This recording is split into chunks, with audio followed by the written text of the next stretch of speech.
Personne n'aurait pu imaginer ce qui allait se passer. Pas même lui, pas même elle. Et pourtant, cette histoire allait bouleverser des vies, détruire des cœurs et révéler un secret que jamais, au grand jamais, un être humain ne devrait avoir à affronter. Il s'appelait Marc, un homme simple, discret, travailleur, un homme comme tant d'autres. Mais derrière son sourire doux, derrière ses gestes tendres, se cachait une douleur qu'il portait depuis l'adolescence. À seulement 17 ans, il avait aimé. Follement. Un amour d'été, bref mais brûlant. Une fille de passage, mystérieuse, belle comme un rêve, et disparue sans un mot. Il ne l'avait jamais revue. Elle était partie aussi vite qu'elle était apparue. Mais quelques semaines après son départ, une lettre était arrivée chez lui, griffonnée à la hâte, avec une unique phrase « Je suis enceinte. Ne me cherche pas. » Rien d'autre. Pas de nom, pas d'adresse. Juste cette sentence, suspendue dans l'air, comme un coup de poignard dans le ventre. Les années ont passé. Marc a essayé d'oublier. Il a continué sa vie, a bâti une carrière dans le bâtiment, s'est installé dans une petite ville paisible. Et un jour, il l'a rencontrée. Élise. Élise, une jeune femme douce, pleine de vie, au rire cristallin. Ils se sont croisés dans un café. Elle lisait un livre. Il lui a demandé si la place était libre. Elle a levé les yeux, lui a souri. Ce fut instantané. Comme une évidence. Elle avait 25 ans. Lui, 39. 14 ans d'écart. Mais l'amour, quand il frappe, se moque des chiffres. Pendant 1 an, ils ont appris à se connaître. Pendant 1 an, ils ont vécu un conte de fées. Et finalement, un soir d'hiver, Marc a demandé Élise en mariage. Elle a pleuré. Elle a dit oui. Le mariage a eu lieu au printemps. Une cérémonie intime en bord de mer. Le ciel était d'un bleu pur, l'air embaumé de jasmin. Marc n'avait jamais été aussi heureux. Il croyait que son passé appartenait au passé. Il ne savait pas que son passé allait le rattraper d'une manière inimaginable. 3 ans. 3 ans de mariage. 3 ans d'amour, de complicité, de bonheur simple. Ils parlaient d'avoir un enfant. Ils rénovaient une maison ensemble. Ils riaient tous les soirs. Et puis, une douleur étrange, une fatigue persistante. Élise a décidé de faire un bilan de santé complet, par précaution. Rien de grave, a-t-on dit, juste quelques anomalies sanguines. Mais une remarque du médecin a semé un doute, un détail génétique, un marqueur rare, très rare. Marc aussi portait ce marqueur. Pur hasard? Peut-être, mais quelque chose a commencé à ronger Marc. Un pressentiment, une angoisse sourde, inexpliquée. Il a fouillé dans ses souvenirs, cette lettre, ce passé qu'il avait enterré. Et puis, il a pris une décision. Il a fait un test ADN, en secret, juste pour être sûr. Quelques jours plus tard, l'enveloppe est arrivée. Il l'a ouverte seul, tremblant. Et là, le monde s'est arrêté. 99,98% de compatibilité génétique. Relation biologique. Père et fille. Non. Ce n'était pas possible. Pas elle. Pas Élise. La femme qu'il aimait. La femme qu'il avait épousée. La femme avec qui il avait dormi, ri, pleuré, partagé sa vie, était sa propre fille. Et là, il a crié.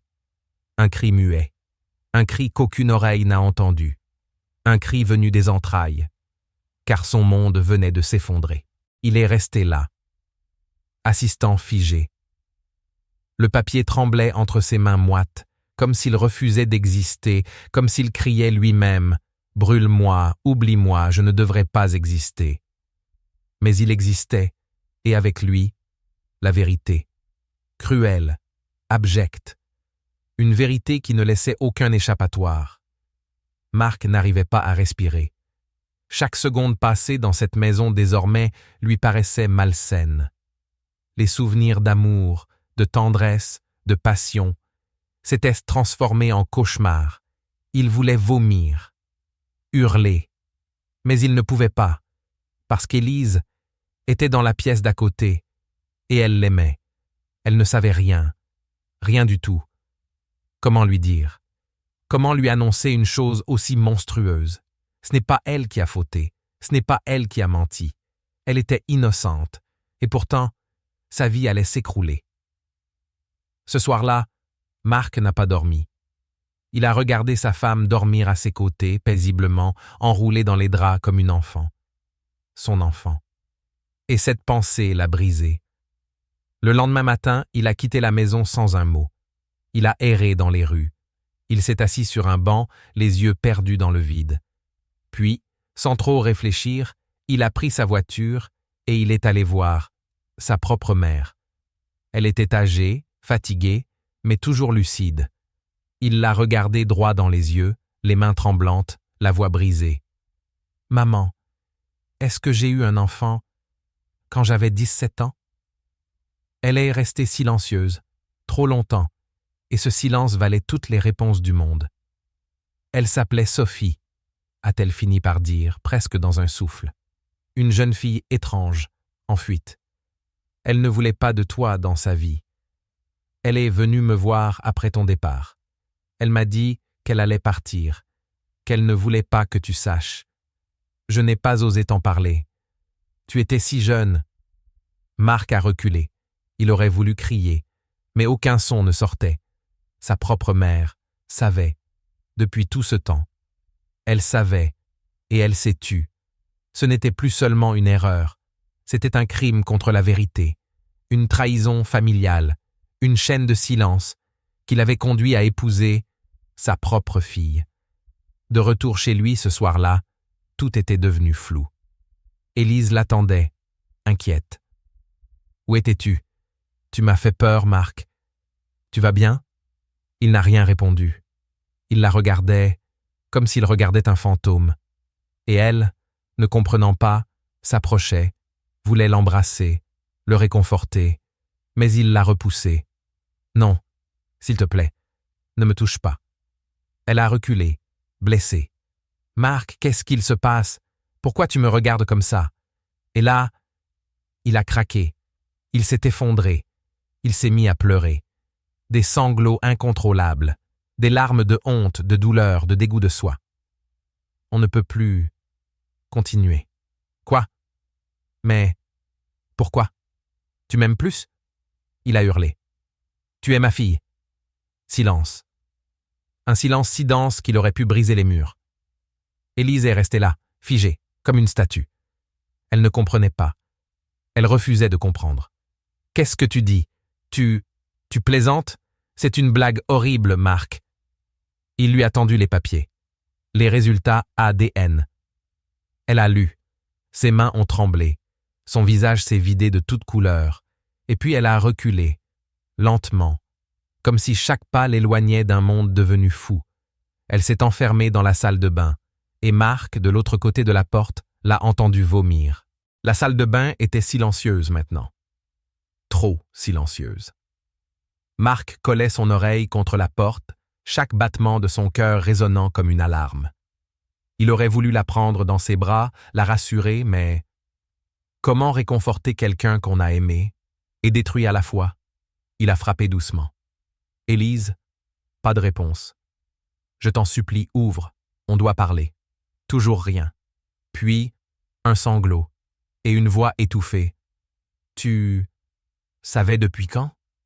Il a fermé les yeux. 2 jours. J'ai fait un test. Je n'y croyais pas. Elle a ri. Un rire cassé, fou, comme un écho d'âme brisée. 2 jours. 2 jours que tu vis avec ça. Et moi j'ai dormi à côté de toi, sans rien savoir. J'ai ri. J'ai fait des projets. Tu m'as laissé rêver, Marc.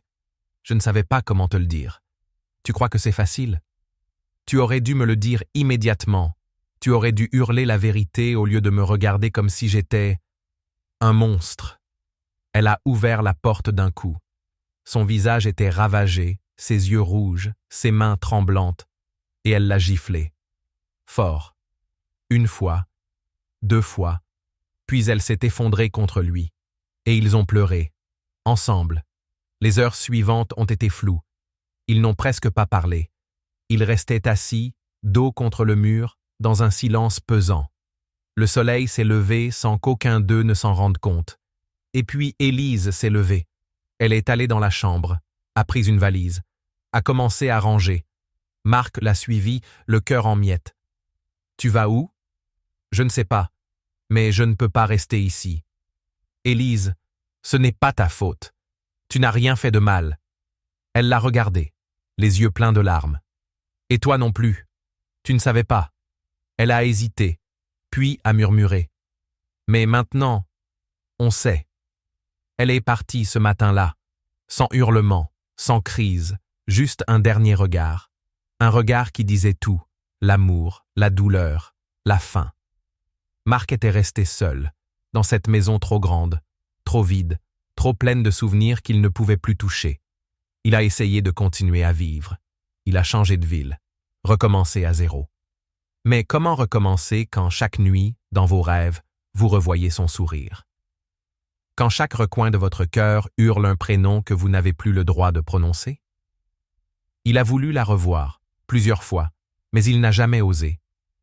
Il a appris, par des amis communs, qu'elle était partie à l'étranger, qu'elle avait changé de nom, qu'elle suivait une thérapie. Et lui, il a fini par écrire, pas pour qu'elle réponde, juste pour déposer les mots qu'il n'arrivait plus à porter. « Je t'ai aimé avant de savoir, et je ne cesserai jamais de t'aimer. Mais je comprends tout. Si un jour tu veux me parler, même pour me haïr, je serai là, ton père, malgré tout. » Les années sont passées. Marc ne s'est jamais remarié. Il a tout laissé derrière lui, sauf ce cahier. Ce journal où chaque jour, il écrivait une ligne à Élise, comme une prière, comme une punition. Et parfois, la nuit, dans le silence le plus noir, il croyait entendre sa voix. Il tendait l'oreille, mais ce n'était que le vent, ou peut-être un souvenir. Les années ont glissé comme des ombres. Marc n'était plus le même homme. Ses cheveux grisonnaient, ses mains tremblaient parfois sans raison, mais ce n'était pas l'âge qui le rongeait. C'était l'absence d'elle. Chaque matin, il ouvrait les volets et murmurait. Peut-être aujourd'hui, mais non. Il n'y avait jamais de lettres, jamais d'appel. Seulement le silence, fidèle compagnon de sa culpabilité.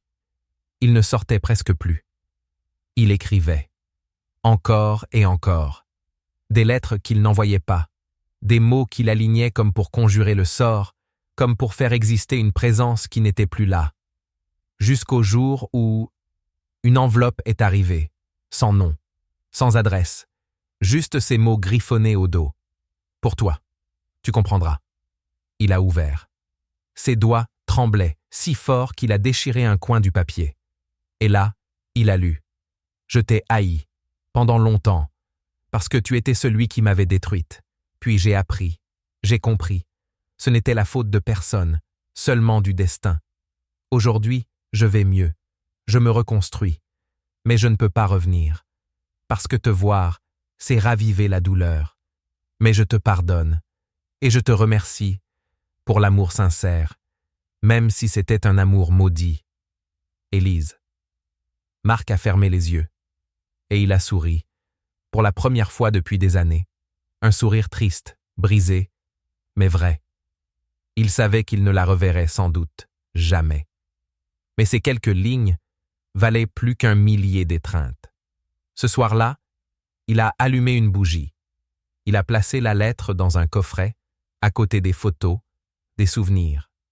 Et il a dit tout bas, « Tu existeras toujours dans mon cœur, mais désormais, je vais apprendre à vivre. » Et pour la première fois, il a dormi paisiblement.